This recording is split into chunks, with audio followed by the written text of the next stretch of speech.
musulmi, ina gaishe ku, ina ƙara gaishe ku. Ga wani sako zuwa a gare ku.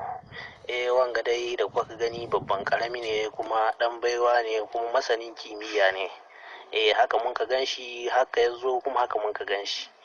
Babban ƙarami ce nan kuma ɗan baiwa kuma masani ne. Wani talaka ya ganshi, wani talaka an tura mai wanga hoton, ya tura wa mutum 7 shi, ya zama attajiri. Wani attajiri an tura mai shi, ya yi watsi da abin, ya ce ƙarya ce a kai. Daga ran da ya watsi da shi ya shahe wannan bokalkin ne, ya zama talaka, ya zama talaka, riga ta sa mata gagare shi. Wani dan university shi kuma da ya gan shi ya tura mutum 7 shi, daga ran nan sai ya samu back. Shi kuma wani na neman visa zuwa America.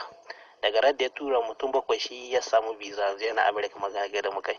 Wani na gadon asibiti kwance baya da lafiya, turar da hada ido da wanga ya babban karami, daga ran nan Allah ya bashi lafiya. Kenan da haka sako ne zuwa a gare mu, duk wanda ya samu wanga bokal ya tura mutum 7 shi, da niyya kuma Allah ya biya mai bukatar shi, bi iznillahi ta'ala Allah zai biya mutum bukatar shi. Duk wanda ya samu ya tura mutum 7 shi.